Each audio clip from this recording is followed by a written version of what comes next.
The trouble with editing audio diaries is deciding where to begin. We know now it started 4 years ago, though nobody realised it at the time. This was still our world, and we were on our honeymoon, Phyllis and me, a romantic Arctic cruise to see the Northern Lights.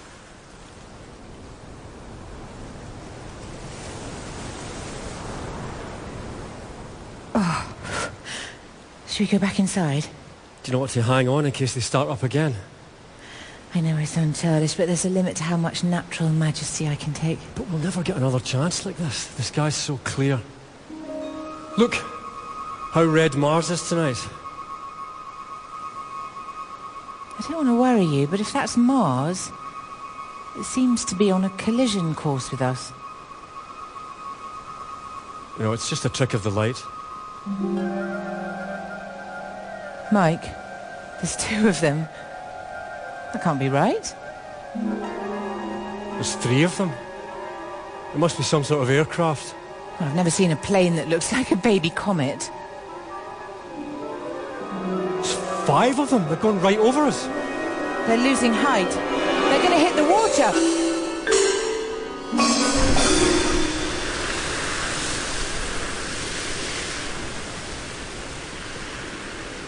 What the heck was that? I've no idea. But it looks like a nice exclusive package for the Today programme to me. We're supposed to be on our honeymoon. We can't spend the whole time in bed, Mike. And I've reached saturation point with the Northern Lights. A little light programme making. It's just what we need.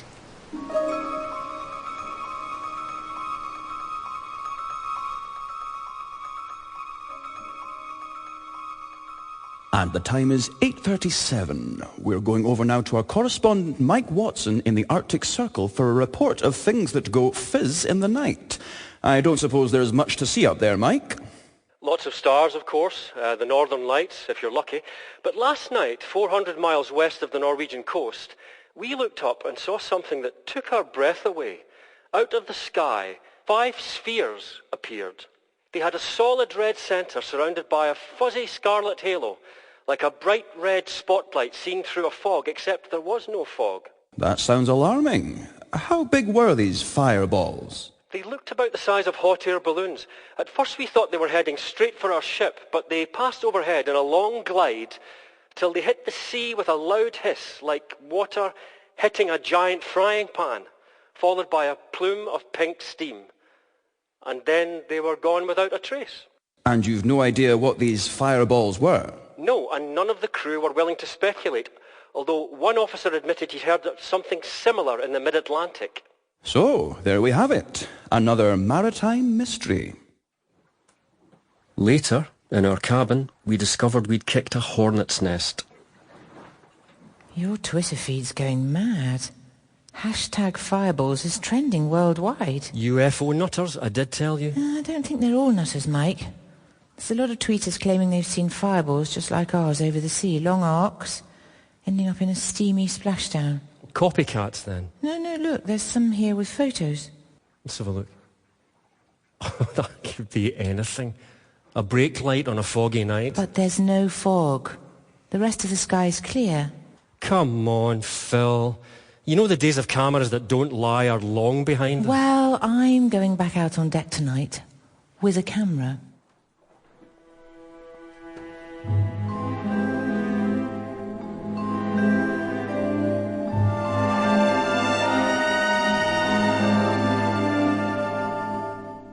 And she did, that night and the 3 remaining nights of the cruise, which wasn't how I'd been expecting to spend the rest of our honeymoon, if I'm honest.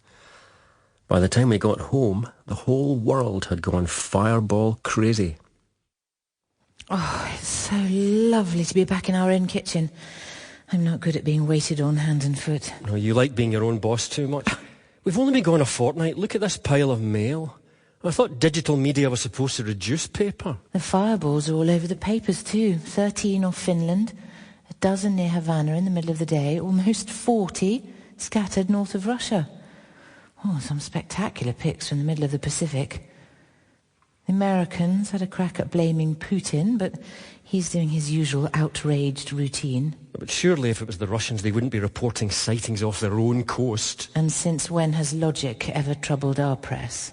Still, it is all getting a bit edgy. There's one for you here, handwritten. Oh, must be a partial invitation. Oh no, it's from Denzel Davis. You remember Denzel? Denzel Davis from the valleys, the best scrum off this university's ever had, look you. Just because he once asked me out? Punching way above his weight. What does Denzel want? Wants to meet up. All very cloak and dagger.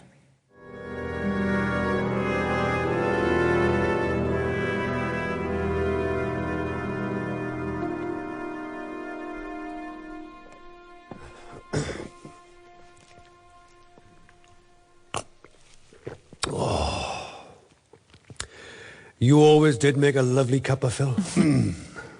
You didn't come round because I brew a decent cup of tea, Denzel. Very astute of you.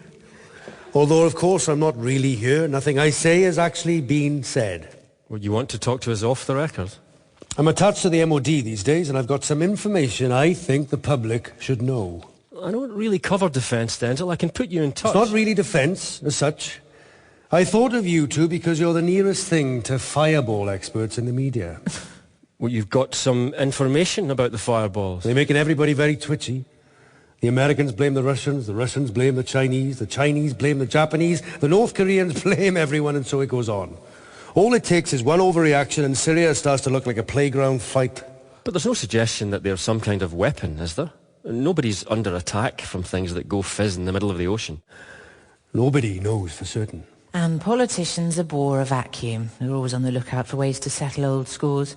That's how Iraq got trashed the second time around. So, the story that hasn't surfaced yet is that there have been several engagements with the fireballs. By engagements, you mean we've taken them on? Taken them out, more like. As far as we know, the RAF were the first to take a pop at them. We've been keeping a close eye on the sky since Putin started making sorties in our airspace. So any unidentified craft heading west from Russia goes straight to full-scale alert.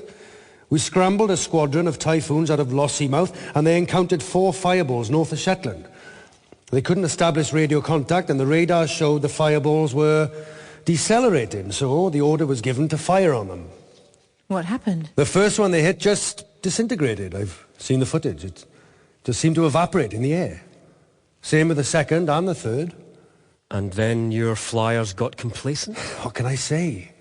The squadron leader moved in close to the fourth one for a better view, and... Oh, God, this is not going to end well. One of the other pilots shot at the fireball, and it behaved exactly like the others, except that what had apparently evaporated was solid enough to shred a Typhoon. Shred it? I don't know how else to describe it. It fragmented, like it had been put into a blender. And you're telling us this why exactly? We know the Americans have had similar close encounters, though they haven't lost any planes as far as we know. We think the Russians have lost a couple of planes. The point is, nobody is responsible for them. Nobody on Earth has technology like this. And you're saying what? What, they've come from outer space? Yes. But not the way you were meaning.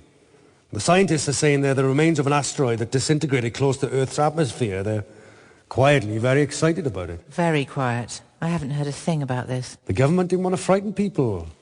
Say asteroid and people panic. They've seen the movies. But there's nothing to be worried about.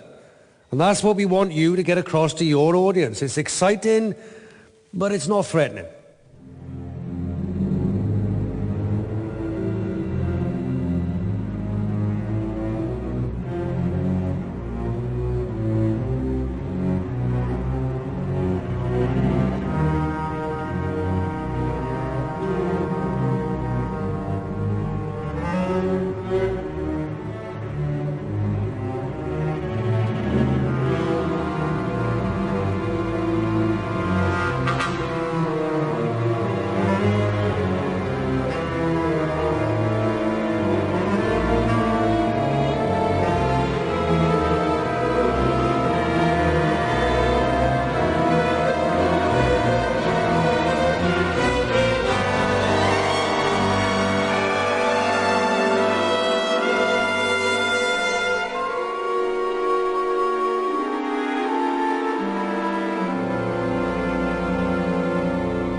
The trouble with Denzel's explanation was that the fireballs kept coming, and none of them ever seemed to hit the ground, only large bodies of water.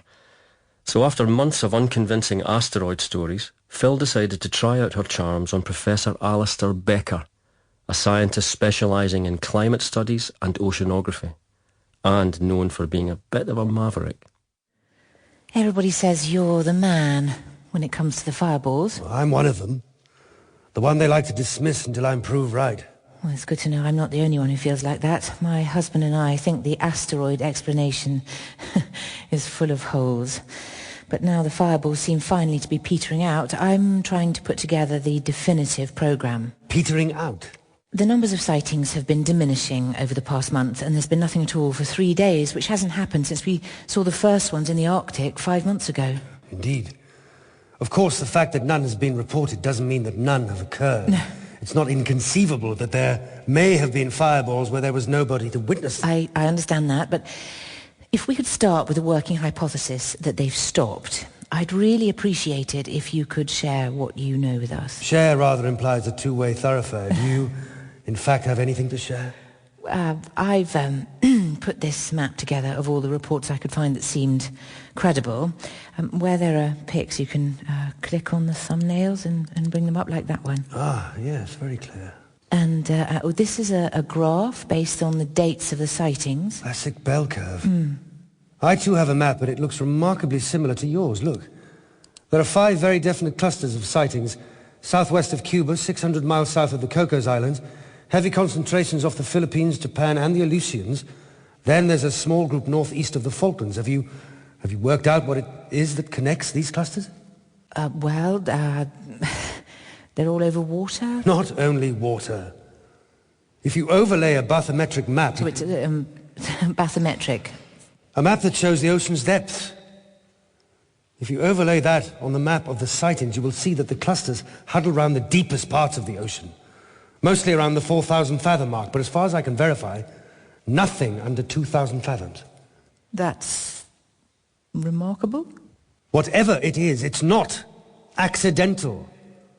Asteroids that disintegrate do not choose where they land. So are you saying the fireballs are intelligent? Intelligent or programmed, it's academic, really. So the question is, where did they come from? No.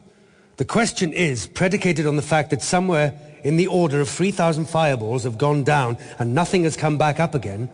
How on earth can they survive if they're at the bottom of the ocean, where the pressure is an unimaginable 750 kilos per square centimetre? And what are they doing down there? Maybe they just disintegrated. Oh, let us hope so, my dear. Let us hope so.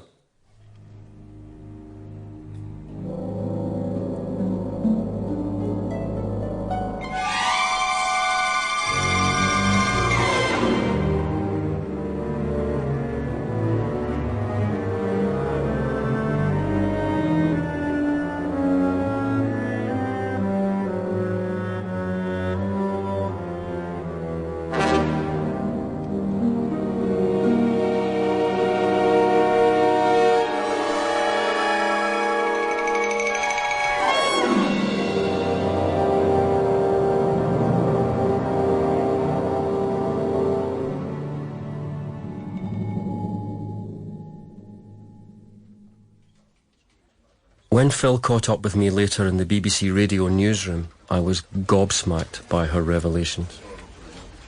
He as good as said it. Yes, as good as isn't good enough. Nobody with any credibility wants to put their head above the parapet and say the aliens have landed. I could write a script that's quite speculative. It would be the last script the science department ever commissioned from us. What are you two cooking up? Nothing. Good. That means you're free to follow something up. All that fireball stuff has given the two of you a bit of a reputation. I warned you. Strange phenomena, oceans. We've just had a tip from some conference. A paper about unexplained discoloration in the ocean currents. Might be something, might be nothing. So you can get a piece out of it. But we don't know We'd be anything. delighted, Bill. We caught up with Dr. Emma Chisholm, oceanographer, at a cafe near the university. I'm just delighted that the BBC is taking me seriously, because this is a very serious story. Can you give us the idiot's version, Emma? Most of our listeners have a pretty limited scientific background. Well, actually, it's really straightforward. 71% of the planet's surface is covered by water. Our existence is governed by its behaviour, but 95% of it is unexplored. There's a lot we don't know about what's going on down there. But you think something is going on down there? Looks like it. There are certain ocean currents that behave in predictable ways. We know pretty much where they go and what they do. And in the last few weeks, something odd has been happening to them. What kind of odd? It started with the Kuroshio current on the west side of the North Pacific. It's the Japanese equivalent of the Gulf Stream. Then it was the East Kamchatka current. What started? A discoloration. And that's a big deal. Oh, yeah. Preliminary analysis indicates the presence of radiolarian ooze. This is the stuff from deep down in the ocean, like 3,000 fathoms down in the equatorial zone. It basically just sits there. It shouldn't be hundreds of miles north up near the surface. It just shouldn't be there. It's not necessarily a bad thing. There's lots of nutritious oozes down there, and stirring them up will provide food for plankton, which in turn means food for fish. So the price of fish should go down, which is cool if you like fish, which I don't, as it happens. But what about underwater volcanoes? Couldn't they be responsible? There's been no recorded seismic activity, plus that's not really the most significant area for that kind of feature. So what's going on? I have no idea. If it was happening near the surface, I'd say it was mining or drilling for oil or gas, but that's insane. You couldn't possibly use machinery at that depth. It's probably got something to do with climate change, but nobody's quite sure how. What about all those fireballs that fell into the deep parts of the ocean? What if they exploded down there? Do you have any idea how much explosive you'd need to provoke this kind of disturbance? No. Do you? Well, a lot more than a few fireballs, let me tell you. But that's only part of what me and my team think is going on. I didn't even mention this in my paper because it's just possible we might be wrong, and this is too scary to contemplate. Can you tell us? I probably shouldn't. Not all my team agree with me, but I think it should be out there. But you know what you're talking about. Right, because climate change, it's a reality, and we need to face up to it, not pretend it isn't happening. We do, you're so right. Yeah, well, the reason we're doing the sampling of the deep sea currents wasn't because of discoloration. That was a byproduct. What we're measuring is temperatures. And all the major currents are between 1/2 and 3/4 of a degree colder than they should be.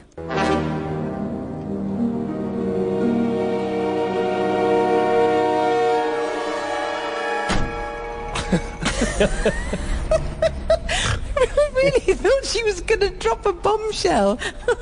That big dramatic build-up for 1/2 degree. And even she had to concede it could be within the limits of normal variation. Look away now, there's no story here. here. Mind you, we might be able to spin a little item out of the discoloration. Seamen spot stains. That is so not going to happen. Oh, please. Oh, it's a message from Denzel. The MOD's going exploring. You want to get yourselves on board HMS Rutland? Trust me, you won't want to miss this.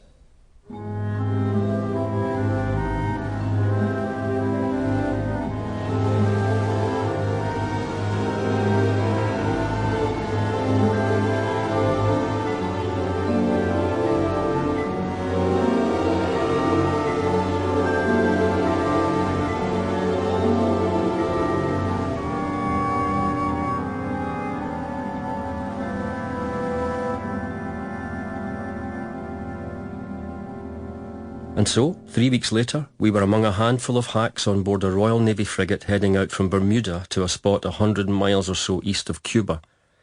The Navy weren't keen on our presence, but the government wanted to be seen to be at the forefront of research into what was going on down there. We were barely underway before Lieutenant Aziz set about briefing us. Oh, look, Mike. There's Professor Becker. Professor Becker, how lovely to see you. If you'd like to settle down, ladies and gentlemen. Yeah, sorry. I'm Lieutenant Aziz. So it's my job to brief you on what we'll be doing and what we expect from you. We're heading for a point where over 400 sightings of fireballs occurred over a period of weeks, some months ago. The details of the sightings will be in your briefing packs. Once we get there, we'll be lowering a manned bathysphere into the... So what exactly is a bathysphere? It's an updated version of a bit of kit that was invented in the 1930s. It's basically a metal sphere with windows to allow observation at depth, attached by a source of umbilical cord to allow transmission of images. Our version can go much deeper than the original. Why not use a submarine like James Cameron did? Because the bathysphere gives us simultaneous images and commentary and two-way communication. So, like I said, we'll be lowering it to a depth of up to 3,000 fathoms. I'm told it can go deeper, but we're erring on the side of caution. You guys will be set up in a special viewing room where you can see and hear the live feeds and prepare your reports. I've been told we've only got limited access to communication systems. That's right. So how do we transmit our broadcasts and our copy back to base? Ultimately, this is a military operation, so it's subject to the usual requirements of security. Your organisations were made aware of this before we left. Obviously, we'll try to get your stories out there as soon as possible, but you may be subject to certain restraints. Censorship, you mean? Responsible restraints, sir. What are we expecting to see? We'd rather not speculate. Which translates as your guess is as good as mine, Mrs. Watson. Is the official line still that these fireballs are debris from an asteroid? No comment. That's all I have for you now, but I will keep you informed. Oh, Professor, we had no idea you were coming with us. This is all very exciting, isn't it? I hope not, Mrs. Watson. I do hope not.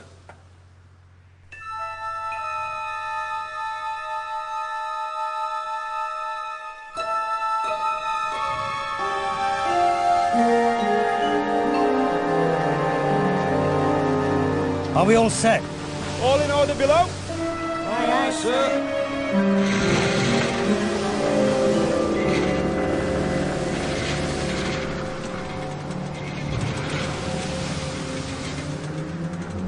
Underwater life does seem to exist in fairly well-defined strata. Fish, then plankton which looks like static on a TV screen, then deeper and colder, not much of anything. Then the real depths, where the very strange-looking evolutionary oddities exist. I don't think we're going to see anything of note till we get down below 2,500 fathoms. These things were drawn to the deeps for a reason. You're still talking as if they're sentient. That's because it's still the only sensible theory. If you're right, maybe they're not drawn to the deep so much as drawn away from where people are. Now, that is an interesting idea.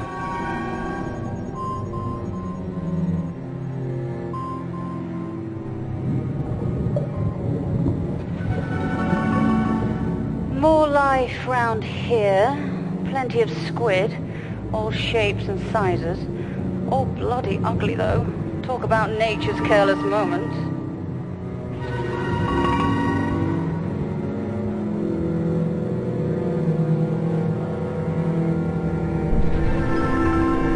Something else out there, right on the edge of the light.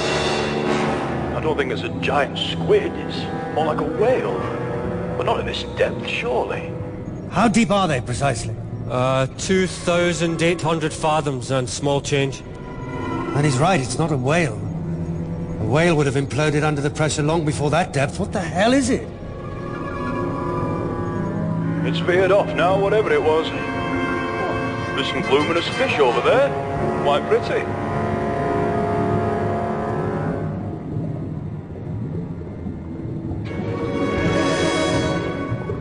The whale thing's back again. It's right on the edge of the light. I don't think the cameras are picking it up. It's big, like a giant turtle. You've been reading too much Terry Pratchett. Up here we can only see a vague, oval-shaped patch of light. Seems to be circling the bathysphere. Now it's rising up, disappearing from sight. And off it goes. There should be a window in the top of this thing. Maybe it's in the underside.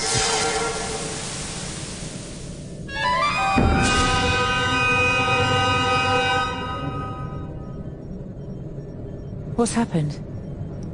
Mike? Something's gone wrong. We've lost the live feed.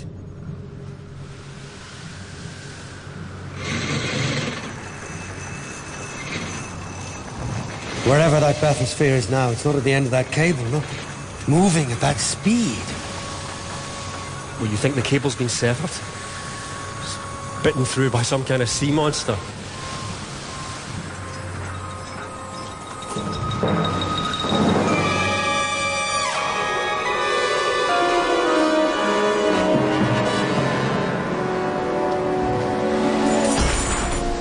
Oh my God. That's impossible.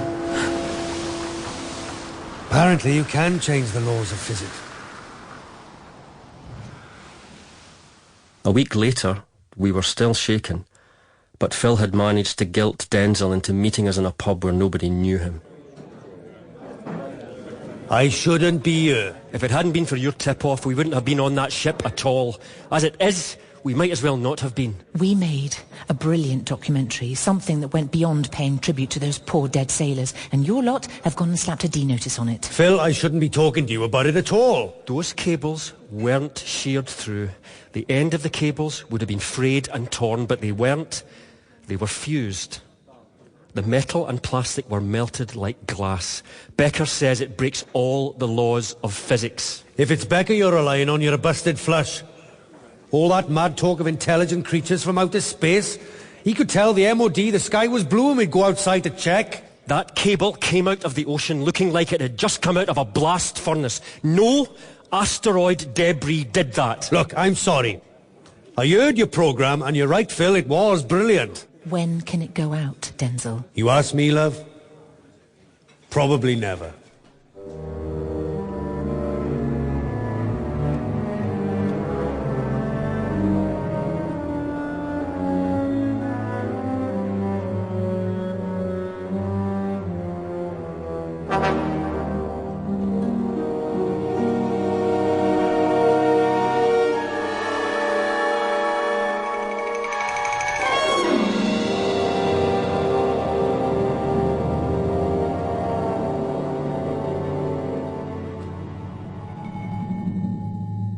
You'd think in his line of business, Denzel would know never to say never. Only 2 days later, we were in the newsroom when he rang. So, what are you going to ban today? There's no need to be like that, Mike. Because today I am Mr. Nice Guy. I'm here to tell you your ban is lifted.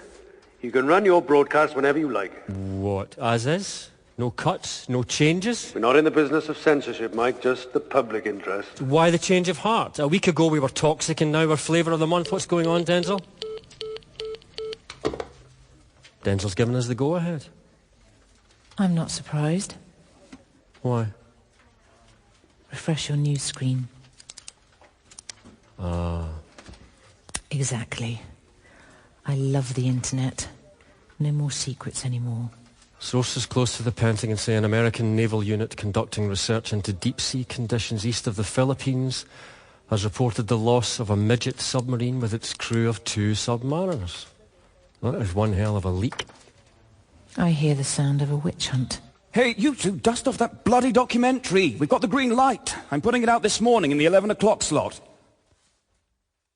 Everything went quiet after the Americans lost their sub. It was as if the ocean deeps didn't exist. Then an old friend from the US sent me a link to a darknet site promising some interesting footage. What are we watching? It's a live stream video from a US naval exercise. Huh. How unlike the Americans to share so openly. Oh, no. This isn't official, Professor. This is the kind of thing that gets you 30 years in an orange jumpsuit. Turn up the volume, Phil. We're on a supply ship a few hundred yards from the USS Pericles.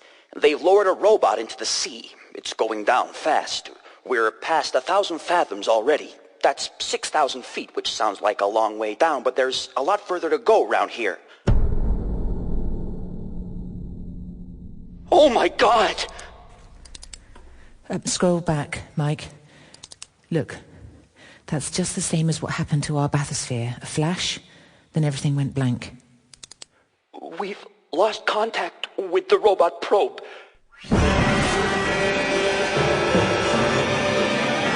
I'm looking across to the Pericles, and I've never seen anything like it. It's like lightning running all over the ship. blue sparks and jagged arcs jumping between different parts of the deck. She just blew up.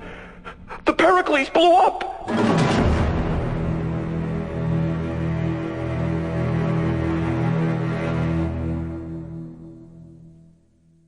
After the Pericles, everything went quiet.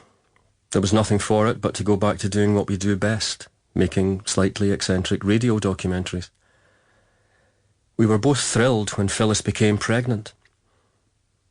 We spent the last 3 months of the pregnancy in the Scottish borders. My grandmother had left me her cottage on a hillside overlooking the River Tweed, and I passed my days renovating it while Phyllis slowly worked her way round after me with a paint roller. By the time Stephen was born, we'd transformed the place into the perfect family holiday home.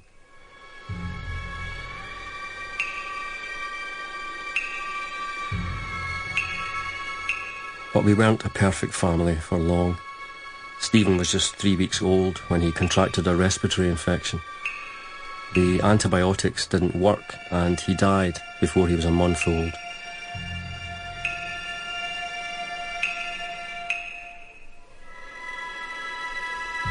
We were stunned, grieving, stumbling from one day to the next.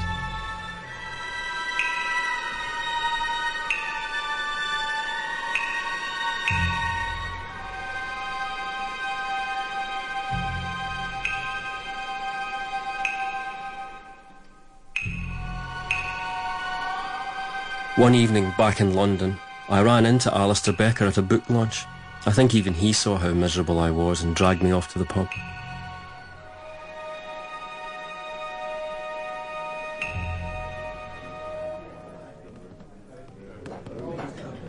I was sorry to hear about your trouble.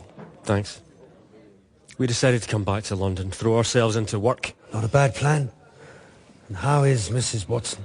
She's back up in the borders for a few days, writing scripts. She says she can think more clearly up there. Do give her my best wishes. I will. So, any fresh news on the Pericles? We just kept hitting brick walls. The US Navy poured gallons of cold water over any suggestion that it wasn't a freak electrical storm. The videos disappeared from the darknet. The MOD. Denzel won't take calls from either of us. He ignores our emails. Phil even went round to his flat, but the caretaker said he was abroad on a tour of duty.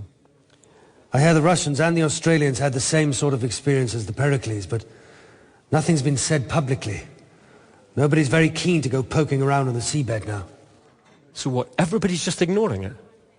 There's a working group at the Admiralty, but from what I can gather, they mostly sit around looking glum.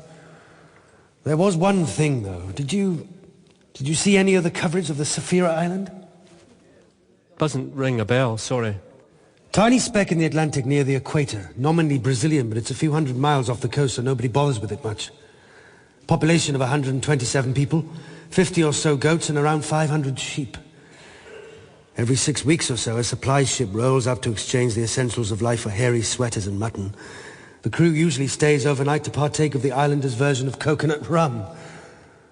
So the supply ship emails ahead as usual, anchors in the bay and sounds its siren, but instead of the islanders scurrying down to the quayside, there's not a soul in sight. This isn't going to end well, is it? The lads from the supply ship went ashore in their jolly boat and found the place deserted. They searched the village top to bottom and couldn't find a living soul.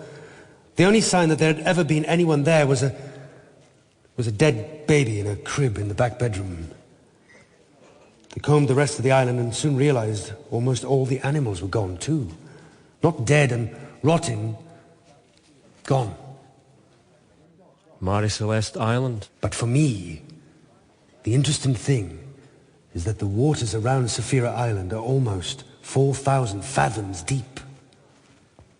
What, do you think we're talking creature from the Black Lagoon stuff here? I wouldn't characterize it in those terms, but you know what I think. The unthinkable. Or at least the unsayable.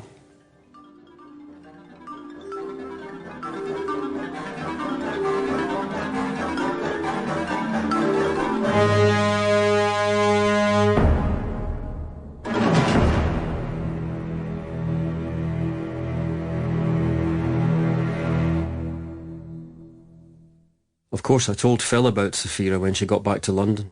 She seized on it the way she seized on anything that kept her mind away from thoughts of Stephen. There's an interesting story here from Indonesia. Lenton Island is the last in the chain of an archipelago. A couple of yachties put in to refuel and stock up on fresh water and found the main settlement deserted. They decided to fill up anyway, they didn't have much choice, and stay over. Next morning, a couple of kids appeared on the quayside. They were clearly terrified. They told a wild story about whales coming up from the sea and stinging everyone to death. The yachties thought they were misunderstanding, but something had obviously happened, so they persuaded the kids to come on board and sailed off to the next inhabited island. Where they discovered the kids were telling the truth? But some sort of truth. They wouldn't shift from their story. They'd escaped because they were sleeping in a treehouse right on the edge of the village. They say the villagers shot at the whales, but the bullets just bounced off. So what's the official line? Well, it's on the record that the Australians have been trying to chase down a gang of people smugglers allegedly raising funds for terrorists in that neck of the woods. The Indonesians are accusing them of sending amphibious craft up the beach and terrorising the locals into fleeing. And the Australians vehemently deny it? In no uncertain terms. It's all got very prickly. It's fascinating. But we have interviews to set up for our forensic entomology documentary. Never mind weird whales. Focus on flesh-eating beetles.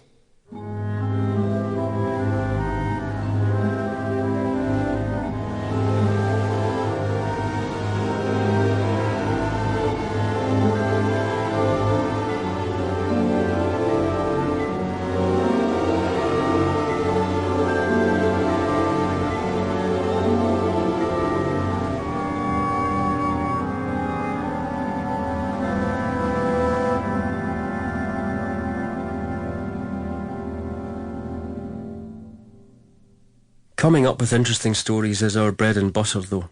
So the next time I was in the newsroom, I pitched it to Bill. 3 similar reports in the last 2 weeks alone. That makes 5. Sailors arriving at remote islands to find the settlements empty of life. Not just humans. Dogs and cats and sheep and goats. No evidence of anything sinister, Mike. Deep grooves on the beach on the sort of scale that whales could make. Or boats dragged up above the high water mark. Well, what about the abandoned phone on that atoll east of Tokyo? What? 27 seconds of blurred footage that could have been anything? It was something. You're starting to sound like the Blair Witch Project. Something is happening out there, Bill. We should be covering it. More than that, we should be investigating it. And how do you propose to do that? There's thousands of little islands out there. So far, these incidents have happened off Brazil, Indonesia, Alaska, the Philippines, and Japan.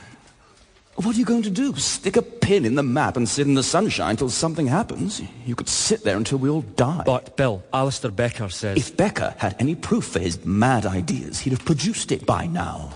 More to the point, when's Phyllis going to finish editing your Bugs and Beetles program? Not everyone was so sceptical about Alistair's ideas. And that's how Phil and I ended up on a small plane flying from Miami to Escondida, one of the less significant Cayman Islands.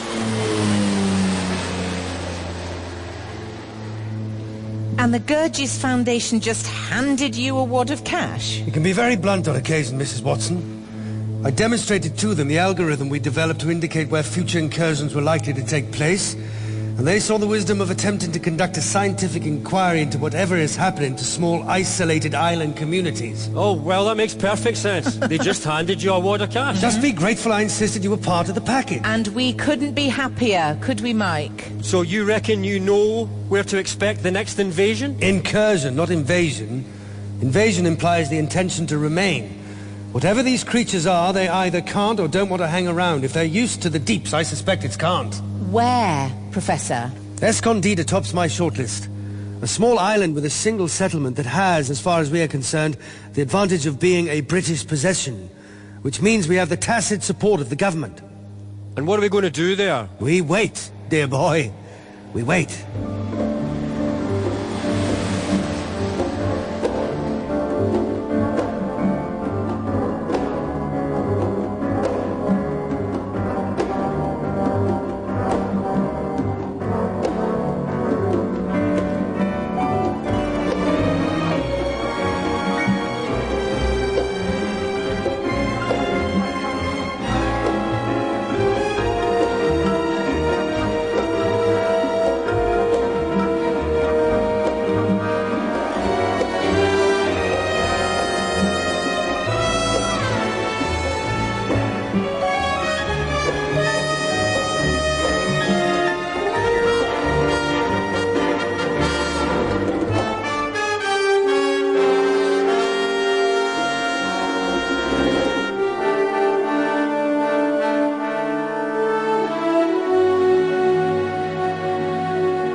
wait we did.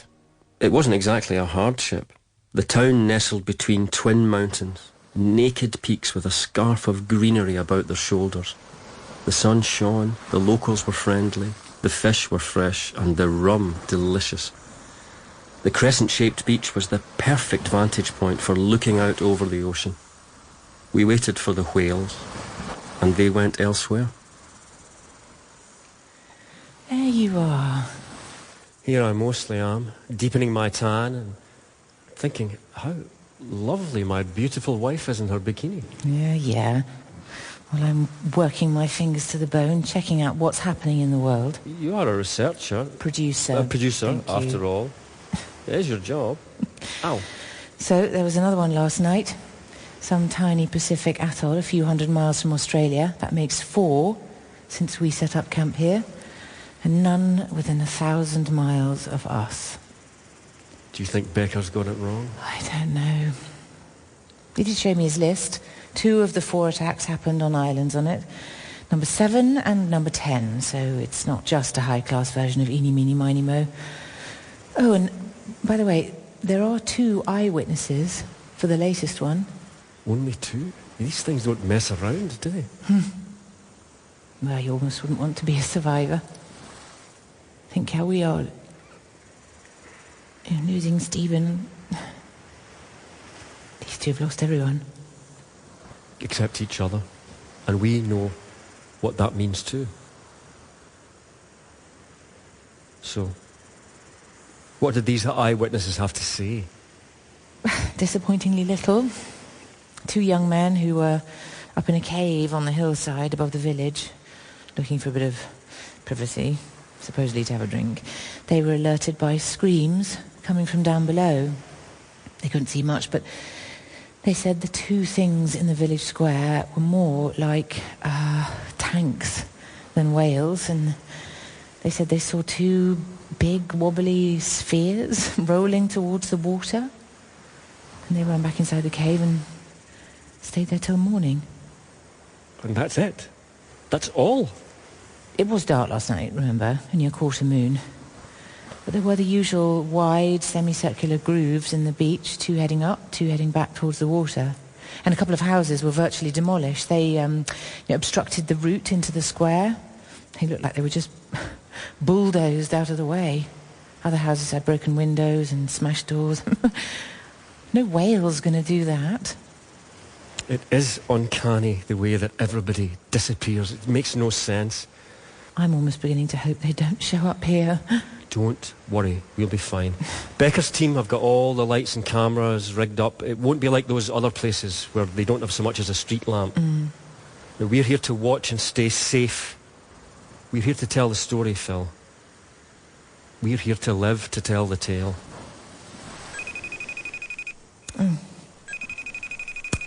Oh, it's Emma. Hi, Emma. How are you doing? Good to hear from you. Hi, Phil. Listen, I hope you don't mind me getting in touch. No way. Oceans are our bread and butter these days.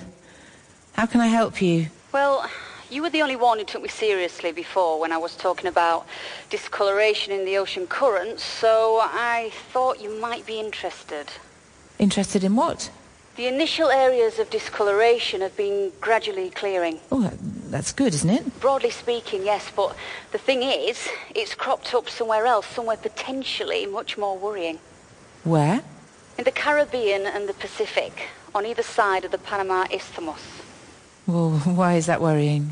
You know how I said if I was really reaching, I'd say it was down to mining? Well, we built the Panama Canal to provide a route between the Atlantic and the Pacific. If I lived at the bottom of the sea, I might think the same thing was quite useful.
Even a Caribbean hotel room loses its charm after a while.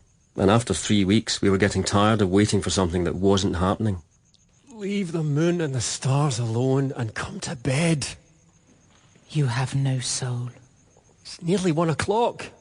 On Escondida, life laughs at clocksmiths. So did you see what I did there? Because Yeah. Look. If you can't beat them, join them. What is lovely, you're right. I'm always right. You know that. Oh my God, Mike, do you think this is it? Right, set up the solid state recorder. I've got the digital. I'm going to set up a separate digital source on the windowsill. Loads of Atmos. Harry, get the lights on. I think we get some action going on. Wow, they're bright. It's like daylight. There's Becker's boys hustling across the square. I'm going. What are you doing? I'm locking the door. I need to go down there with them. I need to see what's happening. That's why we're here. Everywhere else, the people who rushed to see what was happening disappeared. That's not going to happen to you, to us. It's our job. Give me the key. It is our job, and this is where we'll do it from, because this is where we can see what's happening. The key, Phil. So you threw the key out the window? I did. So can we stop arguing and get on with our jobs? Press record. The exodus has stopped. A solid crowd jams the entrances to the narrow alleys that lead towards the sea. More people are still crowding into the square, but now there's no way out. Gunshots are coming from the harbour. And now people are trying to turn back into the square. Whatever's going on at the harbour, people have stopped running towards it and started running away from it. It's a scene of utter chaos. The priest. Mike, the priest. The priest has come out of the church. He's spreading his arms in a blessing, and a couple of dozen people have thrown themselves at his feet. It sounds as if someone was dragging a metal sledge over the cobblestones up the alleys from the harbour. And now the sounds of demolition fill the night. People have fallen silent, gripped by terror. And now, a curve of dull grey metal is pushing its way into the square, carrying away the corner of a house as it comes. Nothing so much as scratches it. Not bricks, not beams, not glass. It grinds on remorselessly, carrying all before it. It's about the size of a double-decker bus. If you can imagine a double-decker bus the shape of a rugby ball, I've never seen anything like it. A half a dozen men have appeared with rifles and they are shooting at it, but their bullets don't leave a mark. They just bounce off as if made of rubber. Oh, and now there's a second one emerging from the alley on the other side of the square. And now they've paused. Still brooding presences. There's nothing random about this. Look. The first one's bulging. God, that's a scene. What could that be? Now the top of the first tank is starting to bulge. A quivering white dome is forming, growing bigger by the second. Well, now the other tank is doing the same thing. The dome's growing, it's changing shape. It's as if the tank is blowing a giant bubble. It's spherical now, attached by a single strand. It's like a balloon on a string, getting bigger all the time. Must be almost 2 meters across now. And it's shuddering as if it had been punched. I've never seen anything like this. And now it's completely separated from the tank. It's rising up into the air 1 meter, 2 meters, 3 meters. Dear God! The balloon split open. Hundreds of long, fleshy, white petals flying out in all directions. Get away from the window! Boy, you okay? What the hell was that? Watch out! As we huddle in our hotel room, some of the strange white petals come flying in through the window. As soon as they hit the floor or the bed, they start to contract and make for the exit. It's on my arm, Mike! No! It's on my arm! Pull it off! It's stuck to my finger! I've got you! Got you! I can't stop you! I can't stop you! No!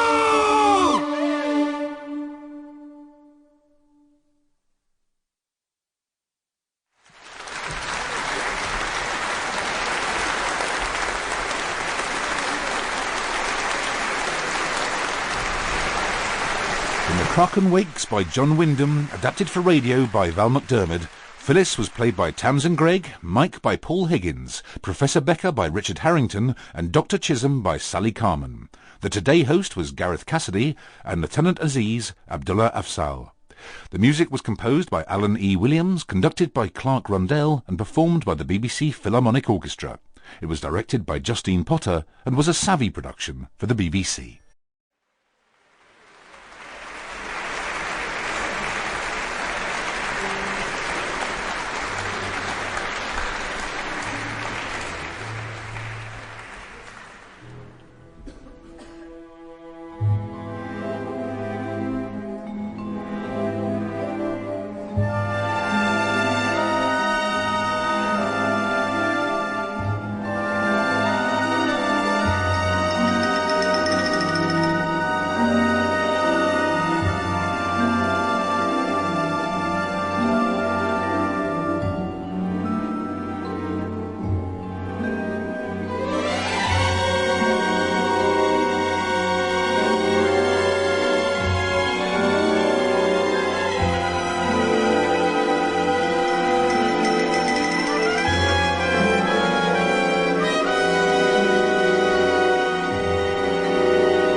How is she? She's sleeping now. There was some morphine in the pilot's first aid kit. That thing ripped the skin off her arms and her finger. I thought we'd never get it to stop bleeding. She's going to be in agony.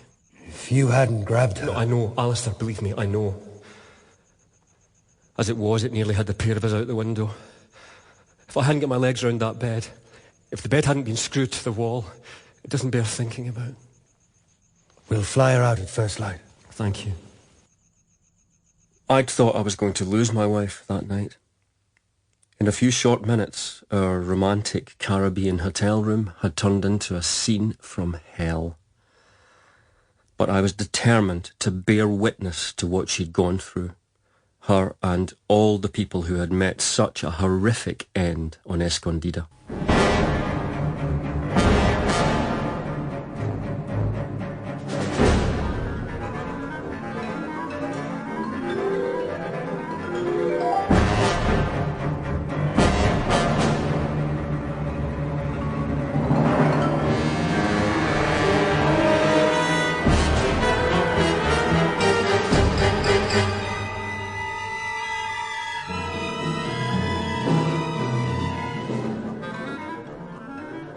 So while Phil slept her drugged sleep, I made what I still think is one of my best programmes. Only nobody got to hear it. And there are certain things no reputable broadcaster will transmit. Things likely to cause panic and riots in the streets, for example.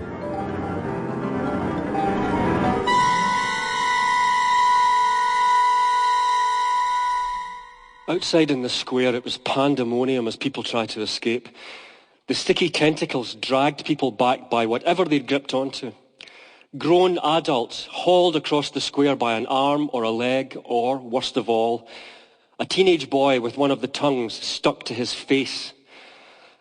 Those horrifying, fleshy, adhesive petals mashed people together, cramming them into obscene balls of humanity, arms and legs flailing out of them. And then they rolled back down the street towards the sea, avoiding obstacles as they went. And still more balloons kept growing and swelling and splitting, and those terrible, terrible tentacles kept flying through the air, breaking windows, smashing doors, finding victims, until finally the tanks ground their way back to the ocean. Escondida is a ghost town this morning. Almost the entire population was carried off last night. From what we can tell, there are fewer than 30 survivors. One of our party, camera technician Carla Thompson, is among the missing.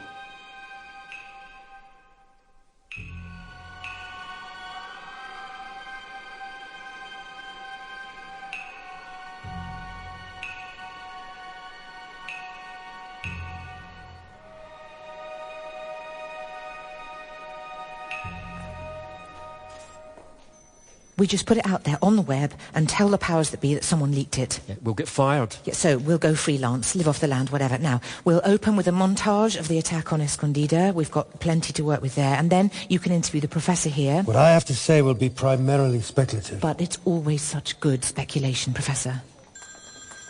Excuse me. Yes, Johnny. I'm at the hospital in Miami with the Watsons. What? What? Where? You can get us there. Yes, half an hour. There's been another attack off Bermuda, but this time the locals blew them up. Blew them up? Johnny's getting a plane ready. I'll tell him we'll be there in about... In half an hour. Mike, pack up the gear. We've got work to do.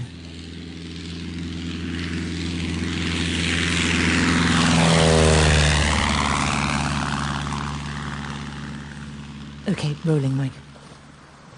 I'm on the beach on Condor Key, a tiny spur of land about 60 miles east of Bermuda. Tonight, history was made here when the 47 inhabitants took on a trio of marauding sea tanks and won. Here on Condor Key, the only significant industry is the quarrying and polishing of a vein of coralline limestone that's particularly rich in fossils. And that means the islanders were uniquely placed to take on the invaders. Jonah Campbell is the head quarryman here. Jonah, can you tell me what happened earlier tonight? It was an ordinary evening. People were sitting out in front of their houses like they usually do, talking and having a drink together. Then all of a sudden these big metal tanks come grinding up the beach, heading straight for us. Had you already heard about the sea tanks? Sure, we have satellite TV here, we have internet. We've been talking earlier about what happened on Escondida. Had you made any preparations for an attack? Oh yeah. We used little dynamite charges to break up seams in the quarry. So I brought half a dozen home with me, just in case. So when you saw the tanks? Me and a couple of the boys, we ran down to meet them. We rolled a couple of charges under each of them and we ran like the Lougarou was after us. What happened when the charges blew? Man, it was like they just disintegrated. Hundreds of shards of this pale metal came floating down like feathers. And this horrible, stinky goo showered the whole damn village. We had to come up the beach here half a mile because nobody can stand to be around this smell without gagging and retching. God alone knows how we're going to get rid of that. Jonah is not exaggerating, but I did get close enough to pick up a fragment of the dull grey metal that makes up the outer skin of the sea tanks, and it's incredibly light. If you ever set fire to slender strips of magnesium in chemistry class, it's that kind of feathery weightlessness. Brilliant. We'll cut there. Thanks, Jonah. You were really great. You're welcome. We just want to tell people how to beat these monsters. You guys did an amazing job. Okay, Alistair, you're up. With me here on Condor Key is the distinguished scientist, Professor Alistair Becker. What do you think we're seeing here? In the first place, we have facts. On Escondida, what we saw was not unlike a distant relative of a sea anemone. That ability to detect a living organism and latch onto it. But where a sea anemone's tentacles are attached to the mouth and digestive system of the creature, these tentacles are free-standing, or rather, free-searching. Furthermore, they can detect their victims even through clothing and walls, but there is something even more troubling about what we saw in Escondida. What's that, Professor? Towards the end of the attack, the tentacles switched their attention from the animate to the inanimate. They began to rip down the lighting and cameras we'd rigged up, as if they preferred the dark, almost as if they wanted there to be no record of their activities. Surely that's a bit fanciful, Professor. Sea monsters who can figure out how to turn off the lights? Well, that would indeed be fanciful if they were simply sea monsters. But if they were machines being controlled remotely by creatures in the deeps, rather than being fanciful, it becomes the only reasonable hypothesis. But we've seen no sign of machinery. Just this stinking green slime. Clearly, given the area the slime has covered, it was held under immense pressure. A level of pressure we humans can barely comprehend, never mind recreate, inside a skin of metal mere millimeters thick. We think of machinery as being metal or plastic parts moving in such a way to achieve a particular end. These days, we also think of digital platforms underpinned by silicon chips. Inorganic materials, in other words, but imagine if we could work with organic living materials to make machines. After all, as Leibniz suggested, humans are simply organic machines. I believe the creatures at the bottom of the sea are capable of designing living machines they can manipulate via remote control. That's a big leap. It's the only one that makes sense of the data we have. You genuinely believe there are creatures from outer space in the deep oceans who are mounting attacks on us? I would be delighted if you could come up with an alternative that covers all the data. Right, suppose for a moment you're right. What do you suggest we do about it? At the micro level, I suggest we arm every coastal settlement near the deeps with grenades and mortars. At the macro level, I think we can only hope that their plans for the planet do not include our extinction. I'm cutting there, sorry. Professor, what are you trying to do? You're going to make the credulous half of the audience hysterical and the sensible half completely incredulous. Are you suggesting I lie to your listeners? There have been lords of the earth before us. Some of them in a stronger position. There was a wide variety of dinosaur species which should have given some a chance of survival. All the human eggs, on the other hand, are pretty much in one basket.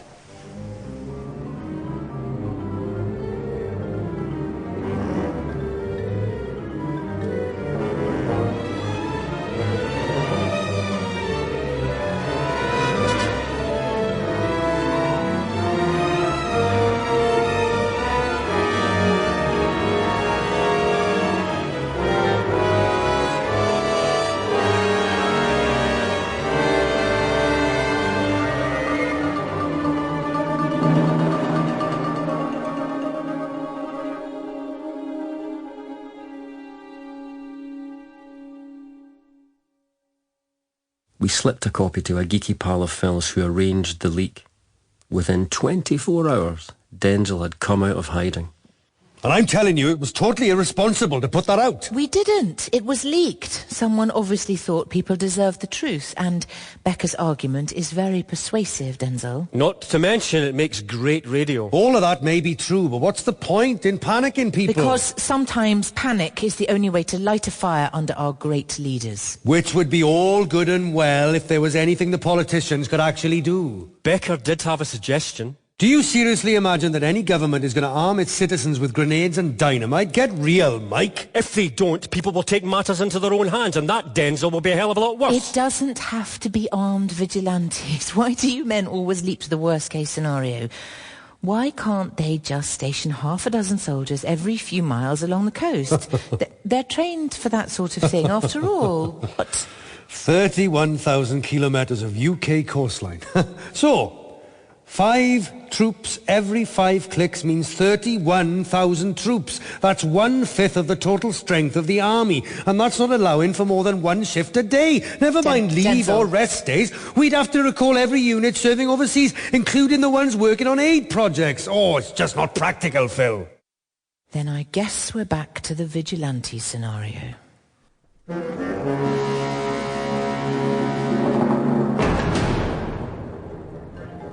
Separate incidents in Vanuatu last night. Over 200 los tanques marinos atacaron una aldea continental aquí en Surinam. El elemento sorpresa significaba más de 500... utførte et koordinert angrep på Svalbard like før midnatt. Men lokalbefolkningen var godt forberedt og reddet utallige liv ved å angripe stridsvognene med gruveeksplosiver. Men de eksploderende tankene... With recorded attacks now numbering the hundreds and seemingly growing bolder, increasingly people are taking the law into their own hands. Last night alone.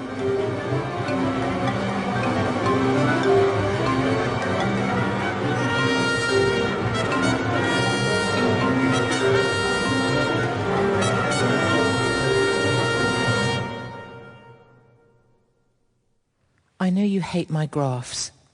Because we make radio programs. But Wait, no, you have to admit sometimes they are worth 1,000 words. Look at this, Mike. What's a bell curve? And they say you can't teach an old dog new tricks. Can you guess what it represents? Our income? Hardly. Not now we're the Xenobath experts. The what? I had an email from the professor this morning. That's what he's calling them now. From the Greek, xeno, meaning foreigner, bath, meaning... Deep. Yes, I get it. And yes, we have done well out of other people's misery. Apart from your skin grafts, obviously. So what's your bell curve? Sea tank incursions. Since we started seriously blowing them up in large numbers, they've gradually stopped coming ashore. Well, that's a good thing. I'm not so sure. Why not? Well, apart from the huge increase in illicitly held explosives all over the world, I don't think they're going to give up that easily. We can't both inherit the Earth.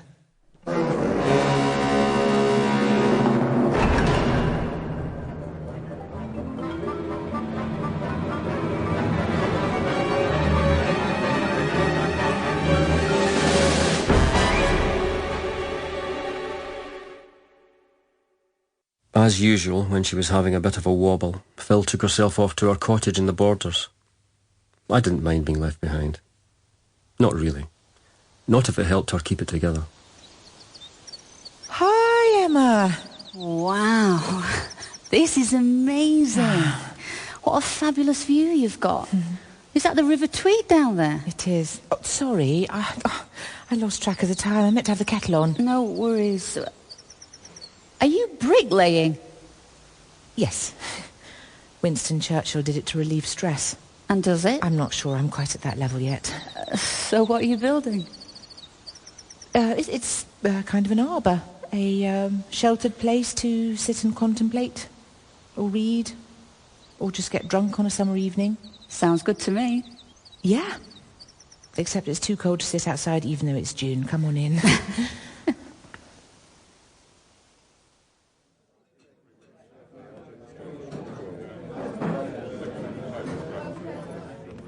She's right, you know. We can't both inherit the Earth. I don't see why not. They obviously can't live on the surface and we can't live in the deeps. What? You think a sort of planetary apartheid would work? Well, they've backed down over the sea tank attacks. You think so? Before we got better at blowing them up, they were travelling a long way from the deeps. Santander on the Bay of Biscay, Galway Bay, Chennai on the Bay of Bengal. They're encroaching on our territory. Well, maybe they're just trying to scare us into leaving them alone. Which would be a very serious error in my estimation. Here's to research. Cheers. Thanks, and thanks for inviting me to stay. When I saw you were giving a seminar in Edinburgh, it seemed like a good opportunity to catch up. Well, you were the only person outside my research group who took me seriously last year. I'm sick and tired of being told our analysis is wrong, or it's just a blip, or the Argo array is really only at beta stage. So what's the Argo array? It's a global array of free-drifting profiling floats. There are about 4,000 of them, and there's more coming on stream every year. They analyse the temperature and salinity of the upper 2,000 metres of the ocean. It's one of the main data sources we use. And what's it telling us? Over the last 2 months, there's been a shocking and inexplicable acceleration in the rate at which the polar ice is melting. If it goes on like this, all the Arctic and Antarctic ice will be gone by next spring. Well, that can't be right. Believe me, it's right. We've modelled the numbers every way we can think of. So what does that mean in practical terms? It's hard to know where to start. Nobody knows exactly how much ice there is under the surface, but the general view is that if it all melted, the sea level would rise by somewhere around 70 metres. 70 metres? More than 200 feet? Yeah. But we're only 305 feet above sea level here. Better buy a boat then. Look, we modelled these maps to give an idea of what would happen. In the UK alone, we lose almost all of eastern England as far across as the Pennines. The southeast is history. Somerset's gone, along with most of coastal Wales and Lancashire. Birmingham's the only big conurbation left. Apart from a stub of Edinburgh, all of Scotland's significant population centres are drowned. Oh my God, that's catastrophic. Denmark, gone. Bangladesh, submerged. Both seaboards of North America, a memory. 90% of the world's population would be affected. A refugee crisis that makes Syria look insignificant. There'll be revolutions, civil wars, nation-states will collapse. The geopolitics is the least of it. What we'd lose most of is the fertile land. And where we could still grow food, crops would fail because of disease and drought. The ones who don't drown will mostly starve. And this is actually happening? It looks like it. All the global warming predictors are running on fast forward. But with all that ice melting, won't it get colder? It's complicated. Polar glaciers are very white and reflect most of the sun's rays back into space, but once the ice melts, the terrain absorbs the sun's rays, so you get warming at the poles, which affects the major ocean currents that control the Earth's temperature patterns. Bigger oceans will transfer that heat around the globe faster, but in the process, we'll lose the Gulf Stream, which means here in the UK, we'll get colder. How much colder? Like Newfoundland? Somewhere between 6 and 10 degrees. It's hard to be sure. But that's survivable, right? It depends. I've not even started on the volcanoes and the fault lines and the nuclear power stations built along the coasts.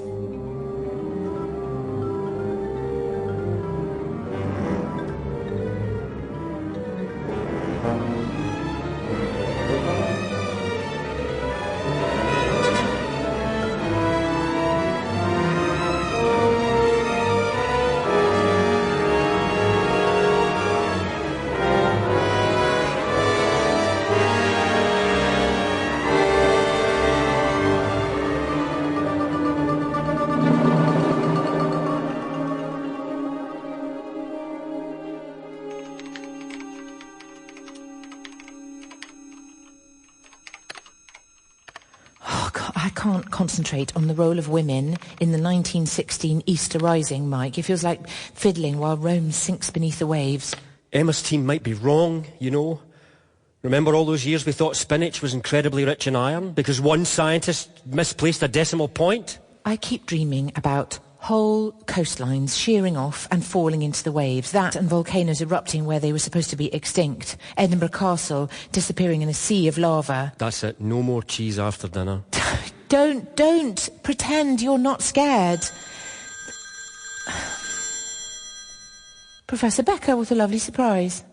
Are you not following the news? No, we're writing this morning. Why? What's happening? Are the sea tanks back? Just take a look at the news, then get yourselves round here. What's Alistair want? Oh, no. And no survivors. Whatever sunk the Yatsushiro happened so fast, the crew didn't have time to send a distress message. And because this is one of the deepest areas of the Pacific, salvage experts are already holding out little hope of recovering evidence from the site of the disaster. Over 2,600 passengers and crew... One of the deepest areas of the Pacific. 2,600... Oh, Mike. It's just one ship. We can't spin a whole narrative from one ship. According to satellite imagery, the Yatsushiro was making headway on its planned course. And 3 minutes later, there was nothing there. This was a modern ship, less than 5 years old. Fitted with all the latest electronics, and it vanished with nothing to show except the deck furniture that wasn't lashed down. Can you imagine what it must have been like for those poor people?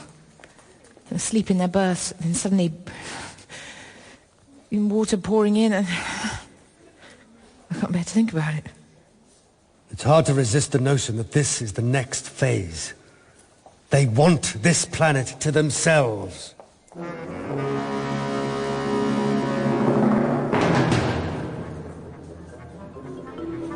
In mid-Atlantic, the Queen Anne was the fastest liner of modern times, but she sank in less than a minute.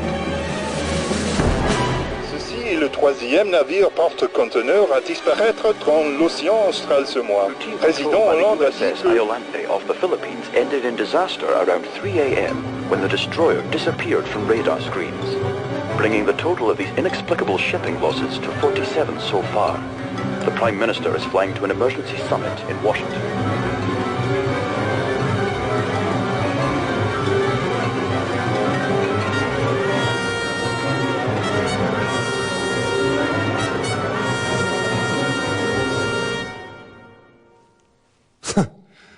At least this is one summit where they don't have to worry about enemy spies. Sailing ships. We need to try sailing ships. I was speaking to the harbour master down in Plymouth earlier. Apparently they're completely jammed up. It's like a long-stay airport car park for ships. And it's the same everywhere. It's hardly surprising. I mean, would you put to sea just now? Denzel, wasn't expecting you. I got a bit of news. Hi, Phil. Denzel? Got a little scoop for you guys. It'll be announced formally tomorrow, but I thought you deserved a heads up for old time's sake. You sound disgustingly cheerful. That's probably because I feel disgustingly cheerful. We found the solution to the shipping problem. The shipping problem is... Is that what your people are calling it, Denzel? Thousands of people have died. It's not a problem, it's a disaster. Not anymore, it's not. So what's this solution? Fly everywhere? Well, luckily our geeks are not as defeatist as you, Michael. We figured out what those bastards in the deeps were doing. They have some sort of device that basically slices the bottom off a ship. How is that even possible? We don't really know, but some genius suggested trying sailing ships. And amazingly, they weren't attacked. So the boffins decided it was the vibrations of the engines that was triggering off the keel slicers. Keel slicers. I almost like that, Denzel. In any other situation, I really would like it. Thank you, Phil. So they put their thinking caps on and came up with a device they're calling a dolphin. Don't ask me how it works, but basically the dolphin travels ahead of the vessel, and when anything approaches from below, it homes in on it and blows it sky high. And this actually works? Like a charm. And we can do a piece on it, ahead of the official release. Be my guest. Denzel, does your generosity have anything to do with a conversation I had a couple of days ago with one of your colleagues at the Ministry of Defence? I have no idea what you're talking about, Mike. What? Nobody told you about the missing American nuclear warhead? Truly, I really don't know what you're talking about. We have it from a reliable source that the US Navy dropped 2 nuclear bombs in the Arctic. The first one went off, huge plume of water and steam, a lot of dead marine life, but the second one disappeared without trace. So either the Americans dropped a faulty bomb... Which is frankly hard to believe. ...or the Xenobaths have got one.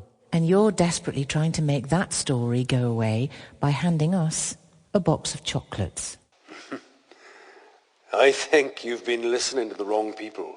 Then how do you explain the increased levels of radioactivity in the sea off Greenland? That'll be the Russians with an unauthorized nuclear test. You know what Putin's like. Do you really think we're that naive, Denzel? What I think, Mike, is that you and Phil would much rather report a real story based on fact than reckless rumour and silly speculation.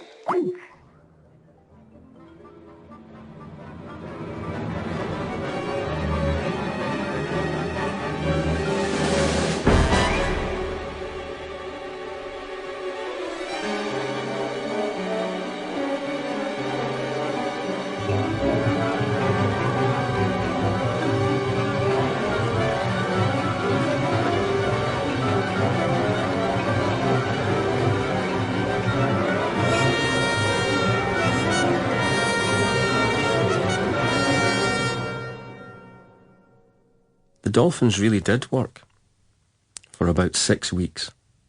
And then they stopped working and ships started sinking again. This time, they shook themselves to pieces in a matter of minutes. Sometimes the people on board made it to the lifeboats. Mostly, they drowned. And that was the end of human beings' mastery of the seas. But within a matter of months, we had far more pressing things to worry about.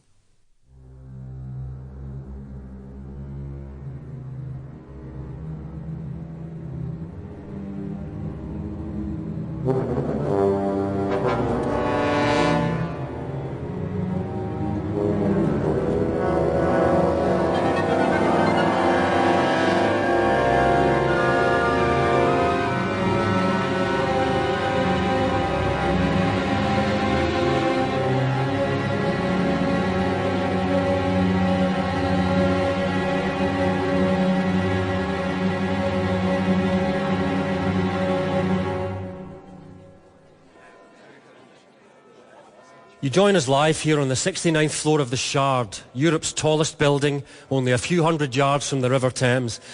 This is the first spring tide since sea levels began to rise alarmingly quickly with the melting of the polar ice caps. And tonight, there are fears that for the first time since its construction, the Thames Barrier may be defeated in its battle to hold back the rising tide. For weeks now, workers have been sandbagging the banks in a bid to ensure that even if the barrier fails, London will be saved. With me here tonight is Humza Sharif, one of the London Mayor's deputies. Good evening, Mike. Mr. Sharif, can you give us a sense of what's at stake here? Let me emphasise, first of all, that we are confident in the precautions we have taken to protect London and its citizens. According to the Environment Agency, among the landmarks at risk are the Houses of Parliament, Whitehall, City Hall, Canary Wharf, Westminster Abbey, the Tower of London, Kew Gardens, the O2 Arena. That's a worst-case scenario, and it's irresponsible for you to frighten your listeners this way. These are estimates from an official government agency, Mr. Sharif. 51 railway stations, 35 underground stations, 8 power stations, more than 1,000 electricity substations, 400 schools, 16 hospitals and over 500,000 homes, all at risk. We can see from here that the defences remain in place. The water is lapping at the sandbags, but it hasn't broken through. So I'm sorry to interrupt you, Mr. Sharif, but we are just getting reports that the water is starting to break through further upstream.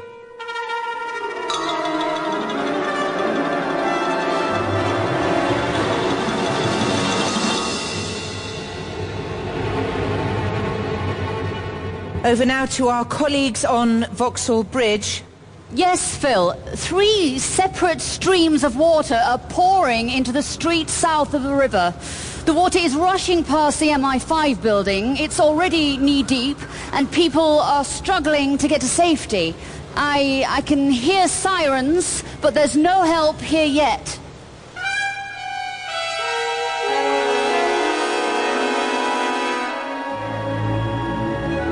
The Environment Agency says the East Coast could see the most significant flooding of rain in 30 and very years. high river flows, both in Lancashire That and is Yorkshire. by the sea. We've been This is preparing Devon. with a series Huge of tides whip Damaged homes over and business. 1,000 miles of coastline.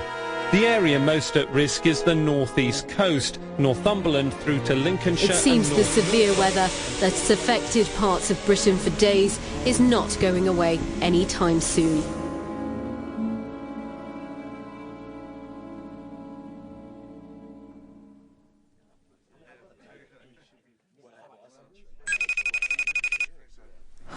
Come on, Emma. Pick up, come on. Hi, Phil. You in London? Yes, we've been in the Shard all night. How's it looking this morning? It's still bad around Vauxhall. The water's receded, but a lot of homes are wrecked. And Eel Pie Island was apparently swamped. I hear things were a lot worse further north.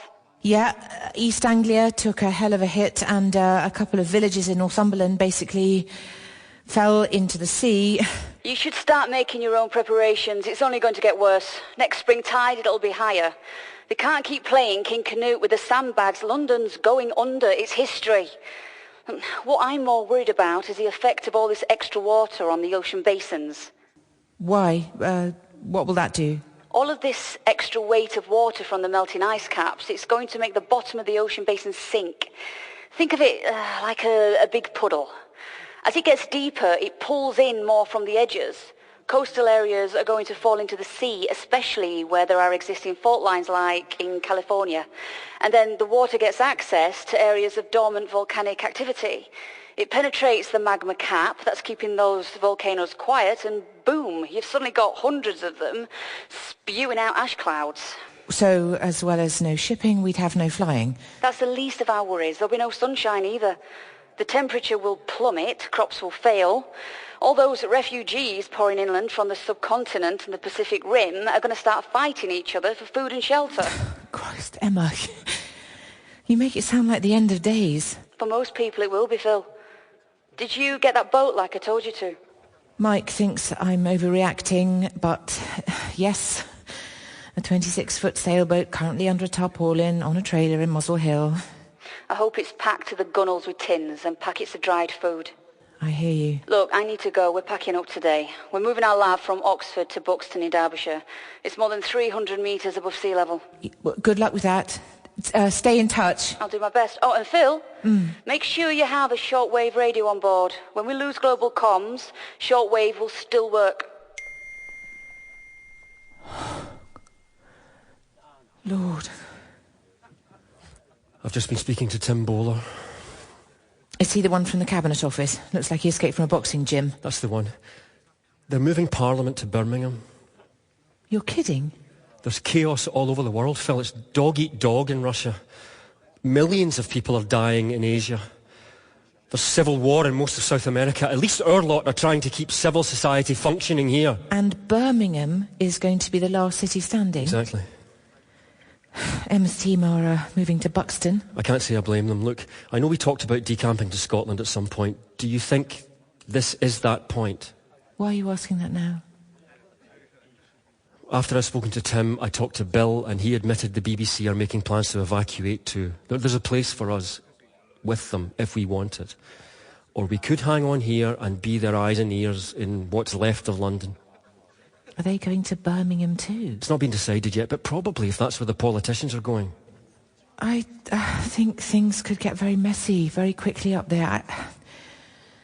I'd rather stay here for now, and when it all gets too grim, we can sail off to Scotland, batten down the hatches there. You sure? They might get a bit lonely around here. We don't really do lonely, Mike. We've always been more than enough for each other. And once we lose the internet and the TV, we'll have a lot more time for Scrabble.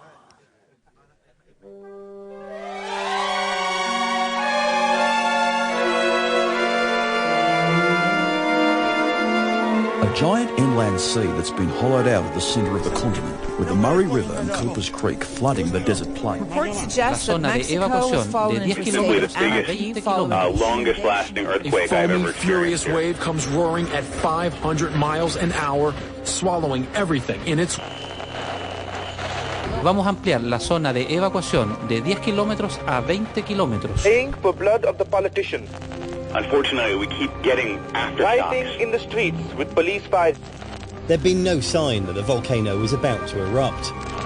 Just how fast the world's ice sheets are melting. Thousands of homeless, desperate. That we are living climate change in real time. Someone to blame. Melting ice and rising seas at record levels. Loss of undersea cable. The death toll is feared to be near 1,000, with hundreds still missing.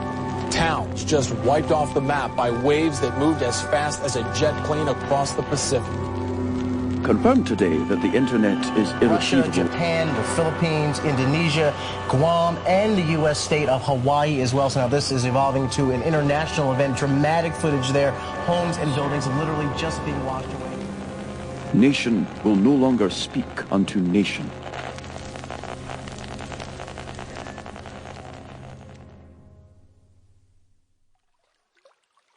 The BBC left us an inflatable boat, and sometimes we had company aboard.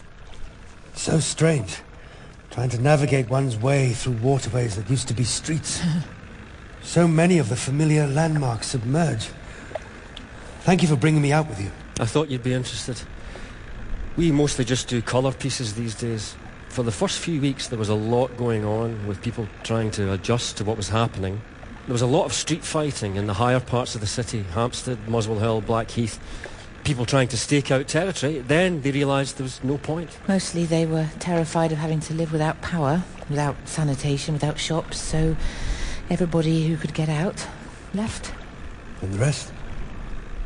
We get along, warily, and nobody trusts anybody else. When the food stocks start to run out, it's going to be a different story. But the idea is that we'll be gone before that becomes an issue. Scotland? There's quite a lot of it left. And Mike speaks the language, so... But you still haven't told us why you've come back to London, Alistair. I can't work up there in Birmingham. There's no space to think. We're all living on top of each other, and no group of people bickers better than scientists. Not to mention that conditions are grim. The food rations get less with every passing week, and if it wasn't for the army, we'd be overrun by vigilante mobs trying to steal our stores. I had no idea it was that bad. Your BBC colleagues are constrained in their reporting. It's been made clear that anyone who doesn't broadcast the party line will be thrown out to fend for themselves. Lord Reith must be spinning in his grave. I feel sure there must be a way to defeat these bloody creatures, but if we're going to find it, concentration is absolutely essential. So I hitched a lift with one of those MOD choppers, and here I am. Where are you actually living? On Haverstock Hill. It used to be a hotel. The army took it over when the flooding started. I've no idea what they use it for, and the place is half empty, but well protected against marauders. I have 2 colleagues with me, so we can work both together and individually. You can't make the water go away, Alistair. No. Perhaps we can make the Xenobaths go away.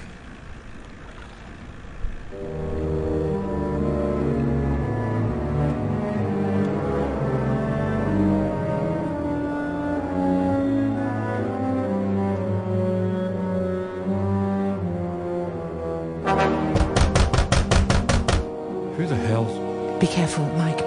There's gangs on the street now. Who is it? Never mind that, just open the bloody door. Or we'll break it down! Put the chain on, Mike. Well, that'll never stop them. No, but this might.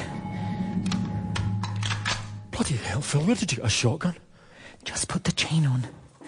Get a move on, we haven't got all day.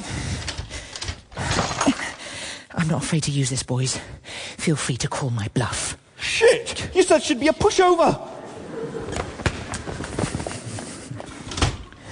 You never cease to amaze me. Where did you get that? Remember that programme we made when the Craze film came out? When all this started, I thought it might be handy to have a weapon, so I called up, that lovely boy, Reggie, and Ronnie's second cousin or whatever. He sorted me out. Dear God. I think it's time we set sail, Mike. We can do a little package about our doorstep encounter, then we're out of here. What are we going to tell them in Birmingham? Nothing. We just go off the air. It's a long way to sail. We've got no choice, Mike. I sailed all my teens. It's not something you forget. I knew there was a good reason for taking up with someone so middle class. Shotguns and sailing. We never had any of that where I grew up. Oh.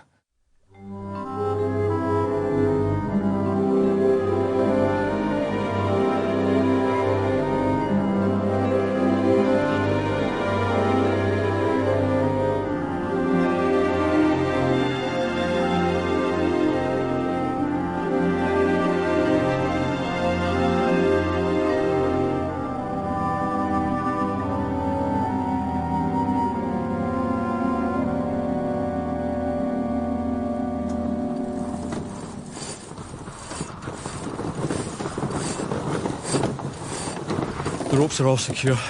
Thanks. I've forgotten how much colder it is on the water. It's colder everywhere these days. Doesn't seem fair. Africa baking and we're freezing. We're here at 6 o'clock. Let's see if we can pick up anything on the radio. No longer in charge. As of 1300 hours today, the British Army has taken control. King Charles III has abdicated in favour of Flight Lieutenant William Windsor. Inability of government to maintain order. Long live King William.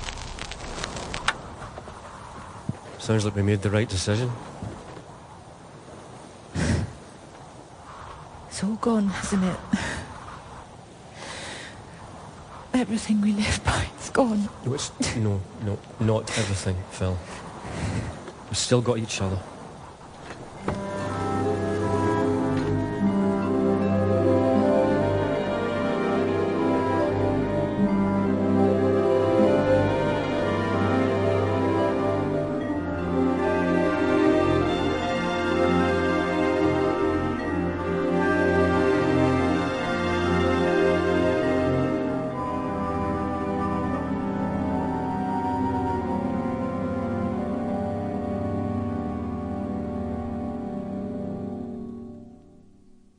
That may have been the longest 8 days of my life, and thank God you filled the boat with provisions, since somebody has ransacked this place. There's not so much as a tea bag left in the cupboards. There's always the arbour. The arbour? Come and see my arbour. Oh, don't be mad, it's freezing. What?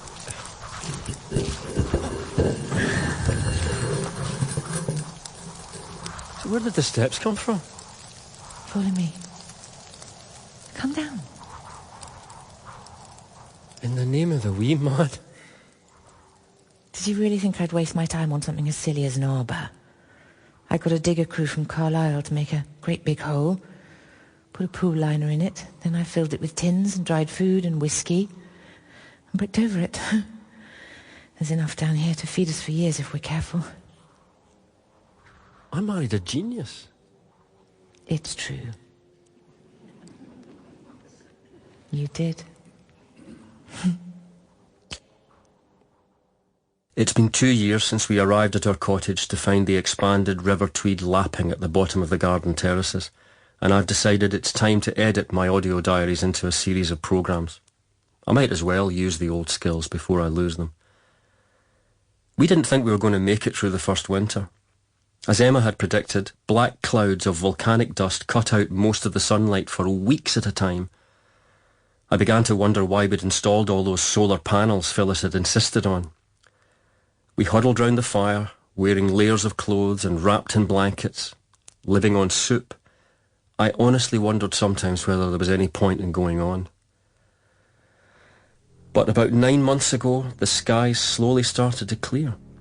And today, in the garden, I saw the first signs of vegetables pushing through the soil. I cried, I'm not ashamed to admit it. It's pretty safe round here. Now the weather's not so hellish, we've begun to form a community of sorts. There have been a couple of abortive raids by outsiders, but Phil fired a shot over their heads and they took off. We've heard nothing from Birmingham for a while now. The last news we had was that the army had fortified the city centre, and outside their ring of steel things were pretty lawless. Ours is a harsh life, but at least it is a life.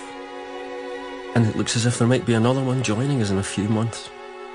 And of course, every day, I check whether there's anything on the radio.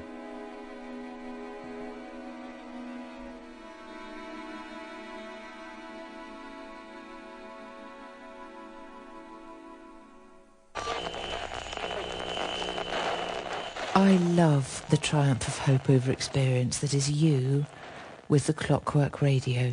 It's a dirty job, but somebody's got to do it. This is the Scottish Broadcasting Commission. And now, a message from the First Minister.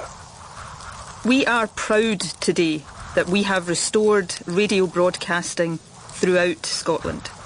Standing here on the Castle Esplanade, I want to say that your government has not lost sight of the need to fight back against those who would destroy us.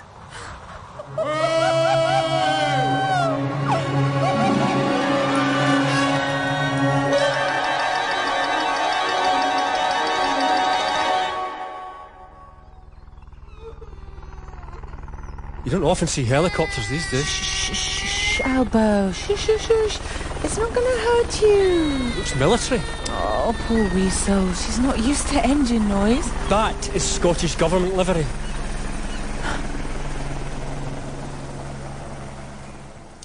Slange. Oh, my goodness. That's absolutely lovely. I haven't had whiskey like that for 3 years or more. Oh, it's worth being tossed around the sky in a tin box for a dram like that. And to meet your splendid little daughter. Mm-hmm. That was quite an entrance, Professor. It's efficient.